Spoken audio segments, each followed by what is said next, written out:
Hi, I'm Michael Cleveland, pastor at the River of Life Church in Abilene, Texas. You're about to watch a message from one of our weekend services. I hope that as you watch this message that you're both encouraged and challenged. You know, at the River, we believe that we win together, and I'd love to personally invite you to join us this weekend at the River.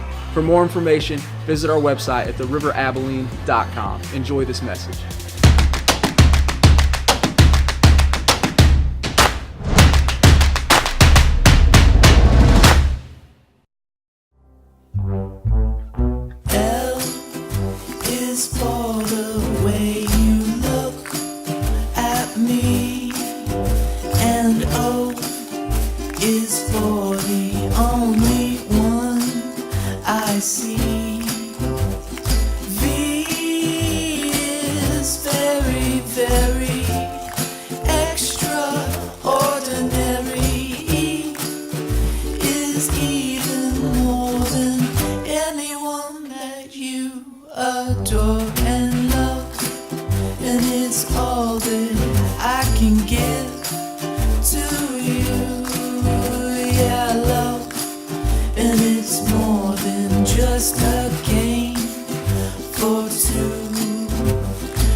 Welcome. Thanks for being here with us today. I want to say a special welcome to our online community. Thanks for tuning in. Hey, we're in week 2 of a series called Relationship Restart. And the truth is, it doesn't matter if you're single, dating, married, divorced, widowed. Love is hard. You know, in week 1 last week, as we kicked off this series, we talked about how we believe or we have these cultural assumptions that my relationship should make me happy. And we discussed how there's many problems with putting happiness at the center of our relationship. I encourage you, if you missed last week, if you missed part 1, go online this week and check it out.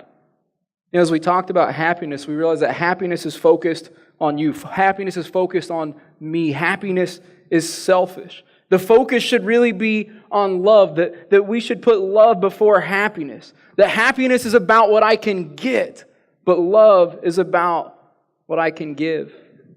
Happiness doesn't ever equal love, but love can bring happiness.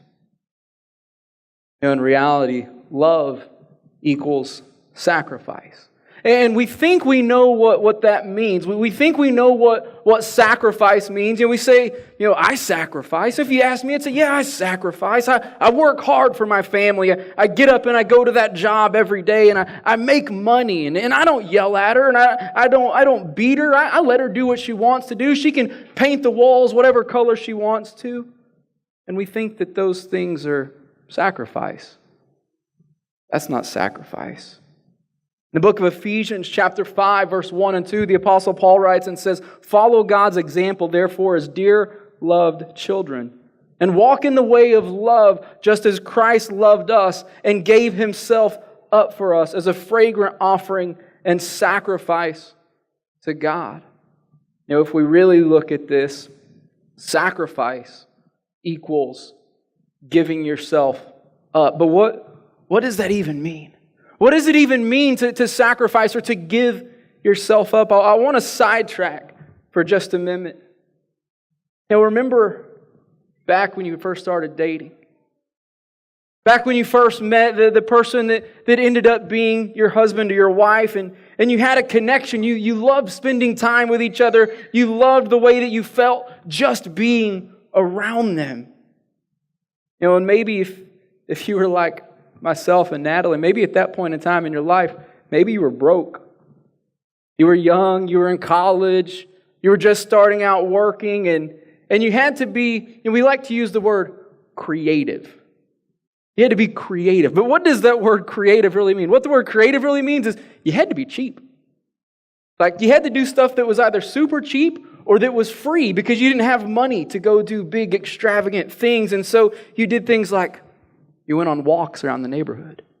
Or you went to a park and had a picnic and played on the tire swing. And at that point in time, nobody could put any rules on your relationship for you. Your love for each other, that was yours and yours alone. And you made the rules of your relationship together. And you decided things together. You were partners. You were teammates. You took on the mentality that it's us against the world. But I wonder where you're at now. Does it still feel that same way? And what happened? Does it feel like something changed from dating into marriage? Did they all of a sudden become a different person? Did you find yourself asking the question, why don't they just care about me anymore? Why are they so different? Just as we have the assumption that my relationship is about happiness and should bring me happiness, I believe we take other assumptions into our relationships, other assumptions into our marriages. I think we have assumptions or ideas about what a quote-unquote good spouse is supposed to be. There's something about moving from that dating phase to married that makes us feel like things all of a sudden are different. We have this mentality of, oh my gosh, this is real now. Like, this is serious. They said I do. I got to step up. I got to be more serious. I got to be the good husband, or I have to be the good wife. And we take these ideas as to what that means into it. But the reality is your spouse isn't wanting a good husband. Your spouse isn't wanting a good wife. They're not wanting this other version of you that they've never met, that you think you need to be in this relationship. They want you. But often the things that we do, the identities that we take on to try and perform these tasks or duties that we feel like equal a good spouse, isn't anything close to the person that our spouse fell in love with in the first place. Maybe we get that first real job. We get that first real job and we actually make like some real money. I mean, we're talking about like buy a house type money. Or we're going to buy a couple cars type money. We're going to have some things type money. We're going to go on vacation type money. And we'll say that we work for our family. We say that we climb the corporate ladder and we take on other jobs to get more money, to get a better title. And we say that it's for our spouse, that it's for our family, but that's not really true. It's not about them, it's about me.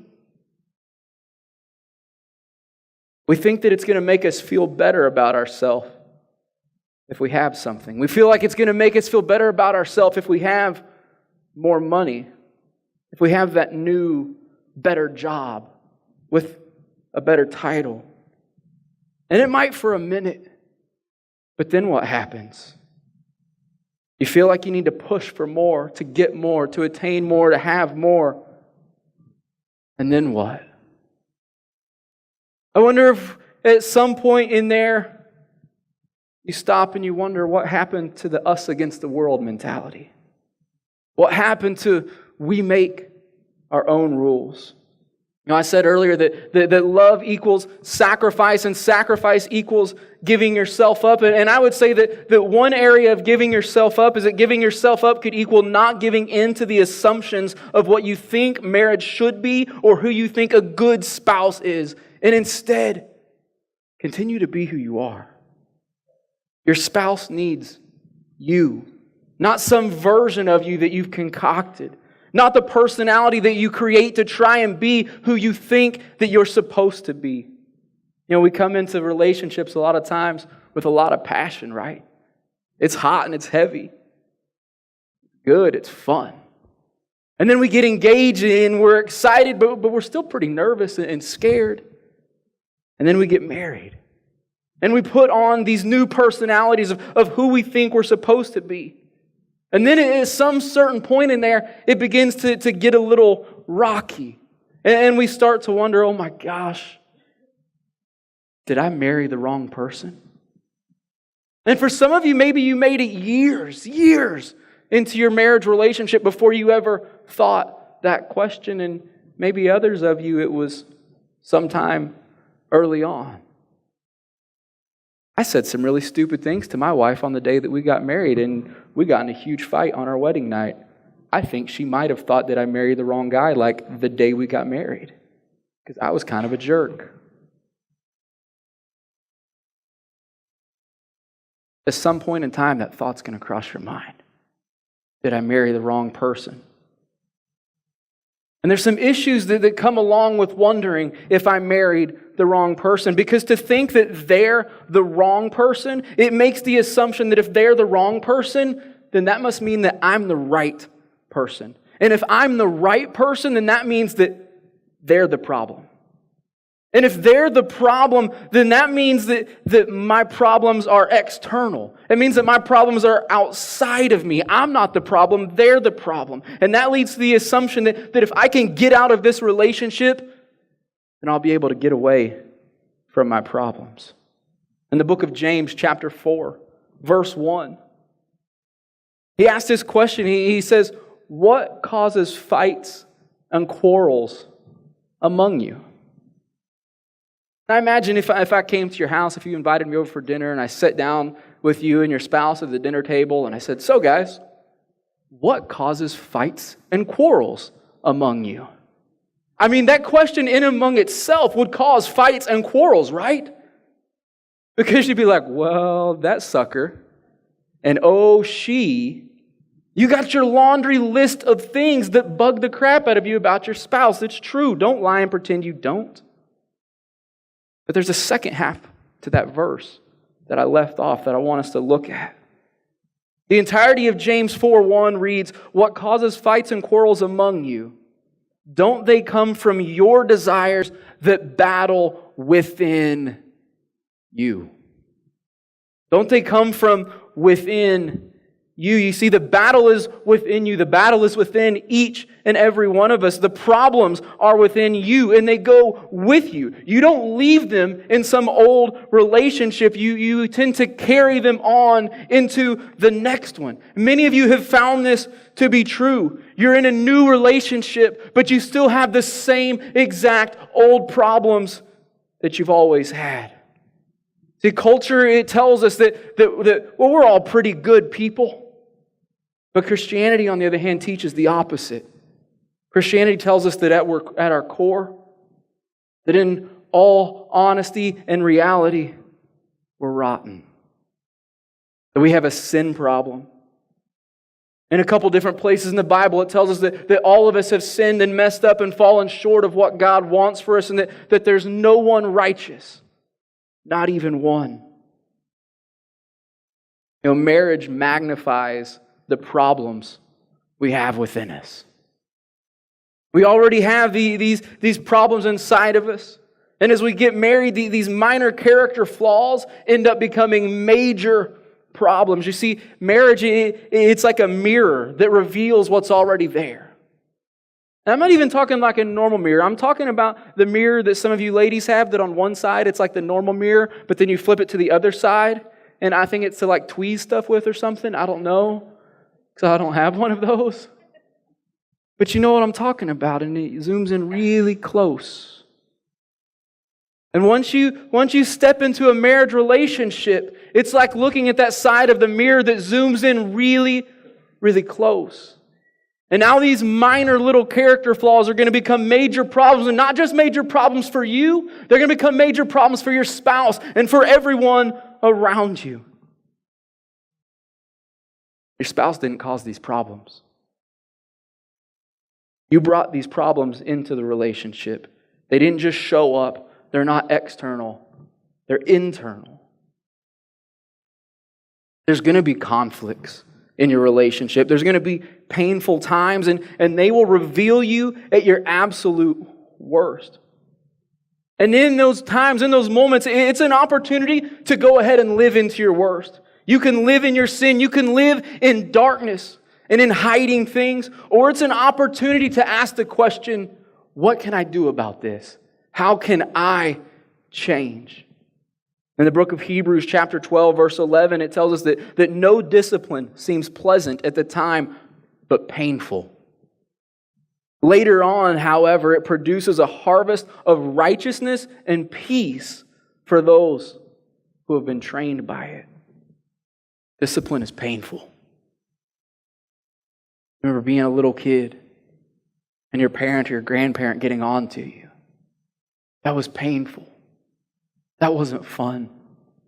Discipline is painful. Even as an adult, discipline is painful. But here's the good part, is that the pain of discipline equals righteousness and peace. How many people are wondering what's in the box? This is my box. Thought I'd carry it around today. Thought it went with the outfit. This box represents everything that you bring into a relationship. Box represents the past before this relationship. Here's the thing, we all have a box. Now some boxes are bigger than others, but we all have a box.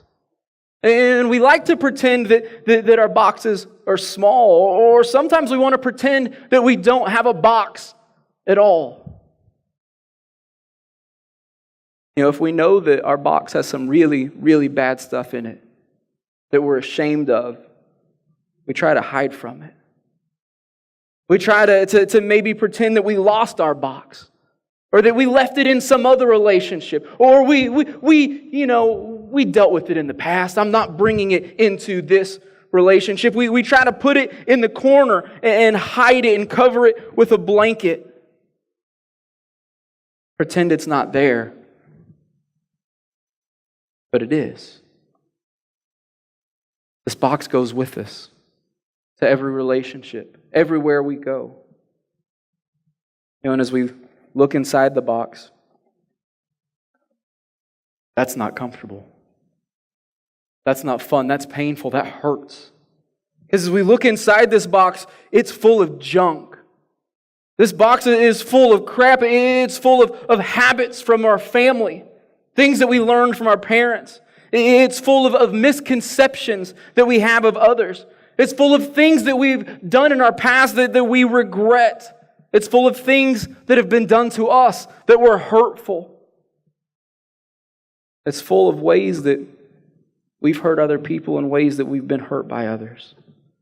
It's filled with assumptions that we have of what I'm supposed to do in marriage or who I'm supposed to be, or maybe even worse, some assumption that now that we're married, they're supposed to be something different. That now all of a sudden, because we got married, oh, I'm sorry, sweetheart, you're supposed to put aside your dreams and your aspirations, and I really need you to get in the kitchen and take care of me. Could you go ahead and make sure you vacuum the floor while we're at it? But I'd like you to do it in one of those 1950s little aprons with pearls on. Sounds fun, right? It can get really ugly when we look inside this box. There's going to be some things in this box that we don't like. There's going to be some things in this box that when we look at it, we hate them. And for some of us, when we look in this box and we see those things, it's going to remind us just how unhappy we are with who we are. It's going to remind us how much, if we're honest, it's going to remind us how much we hate ourselves because of the things that are in this box. You know, I think when the Apostle Paul looked inside of his box, he wrote down these words in Romans chapter 7, verses 15 through 20. It says, I can anticipate the response that is coming. I know that all God's commands are spiritual, but I'm not. Isn't this also your experience? Yes, I'm full of myself. After all, I've spent a long time in sin's prison. What I don't understand about myself is that I decide one way, but then I act another. I do things I absolutely despise. So if I can't be trusted to figure out what is best for myself and then do it, it becomes obvious that God's command is necessary. But I need something more. For if I know the law but still can't keep it, and if the power of sin within me keeps sabotaging my best intentions, I obviously need help. I realize that I don't have what it takes. I can will it, but I can't do it. I decide to do good, but I don't really do it. I decide not to do bad, but then I do it anyway. My decisions, such as they are, don't result in actions. Something has gone wrong deep within me and gets the better of me every time. We want to think, it's convenient to think that someone else is our problem. That it's this relationship that's my problem. It's the other person in this relationship that they're my problem. And if I can get out of this relationship, then my problems will go away. Or if I can get away from them, if they would just go away, then my problems will go away. But being out of the relationship won't fix your problems. Being away from your partner, being away from your spouse won't fix your problems. And another relationship won't fix your problems. Running away to another relationship will only make them worse. Only fixing your problems will fix your problems. As Paul said in Romans, I obviously need help. You can't fix your problems on your own. You will fall short and fail every time. You need help. We all need help now. For some of us, we think that because we've admitted that we have a box, that means that we've done something big. Maybe we told our spouse coming into the relationship about our box. And maybe we felt like because we warned them, maybe because we told them, I got this box and it's full of some really nasty, terrible crap that I'm not proud of, that now all of a sudden that gives us a pass. That because we've claimed it, because we own that we have this box, now all of a sudden we get to be a jerk to our spouse. That it excuses away any poor decisions, any wrongdoing. It doesn't.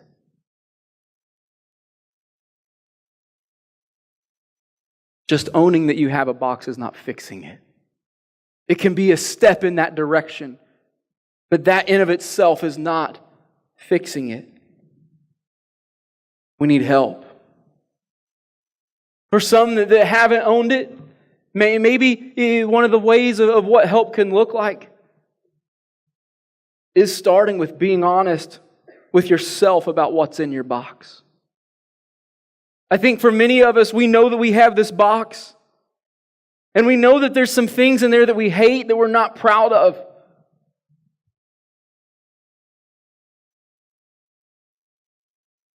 It sucks to look in that box. So we keep the lid closed. And even though we own that we have a box,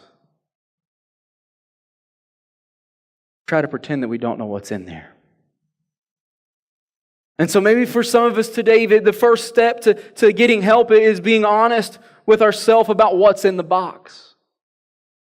Maybe for others of us that are here today, the next step of what help can look like is being honest with your spouse about what's in the box.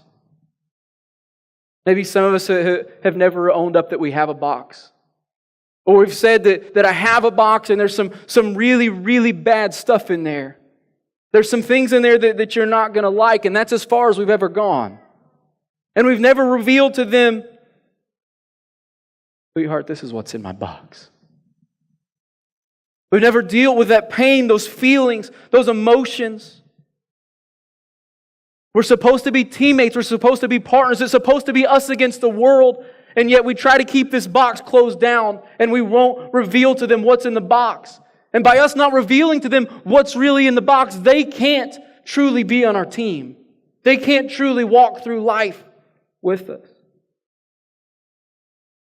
For others of us, as we think about what help can look like, some of us may need professional help or counseling. Some of us may need to just get on Google and find some professional help. There's many different agencies and groups here in our city, people that are qualified to help. It's hard. We don't want to admit it. We feel like there's so much shame that's associated with this, but I want us to understand today that there is no shame in help. Shame comes from not getting help. Because by not getting help,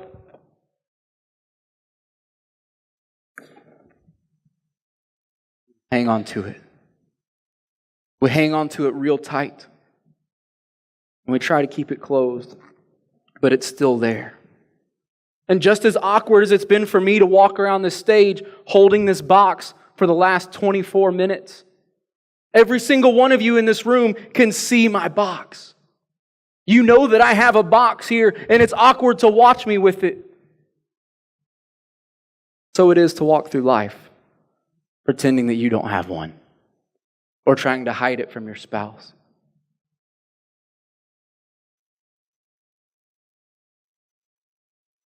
You can only love and care for someone else to the degree in which you love and care for yourself.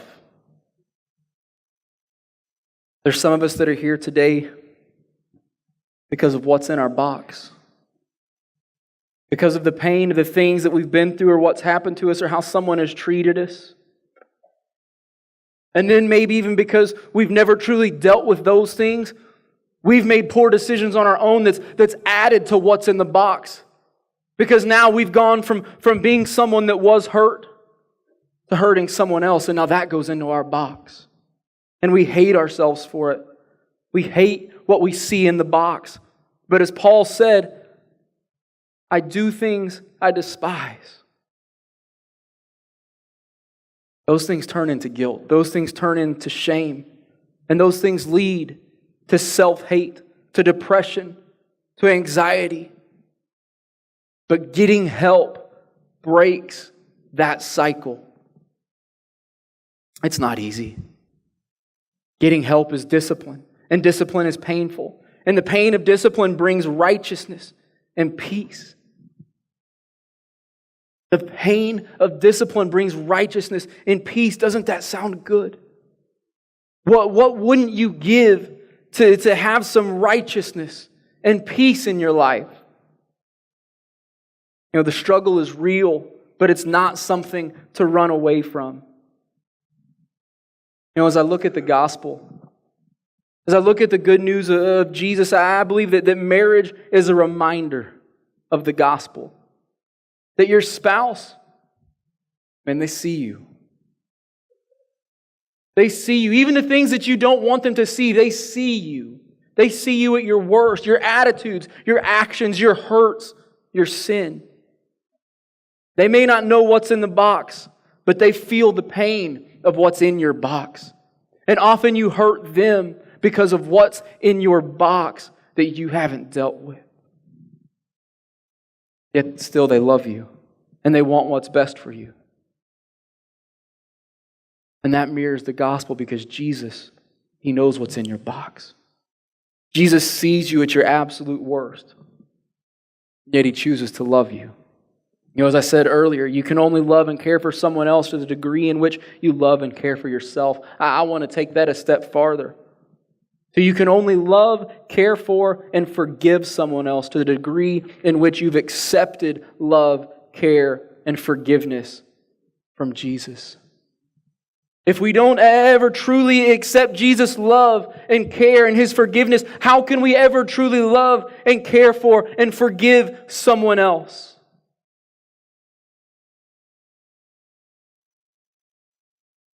I want to ask the question, what do you need to do this week? What do you need to do in your life this week? Maybe this week, for the first time in a long time, you need to open the box. You need to look inside it. Maybe you need to be honest with yourself about what's in there. Maybe this week, you need to take steps in getting help. Or maybe this week, you need to remember You need to remember what it was like before the assumptions got in the way. Before we decided that we need to change something we felt like we were supposed to be. Maybe it's time we remember the days when it was us against the world. Maybe it's time for us to truly accept Jesus' love and forgiveness. Maybe it's time to forgive someone else. Maybe it's time to ask someone for forgiveness. Or maybe it's time, as we look in the box, maybe it's time to ask, Jesus, will you forgive me? And when He does, maybe it's time to forgive yourself.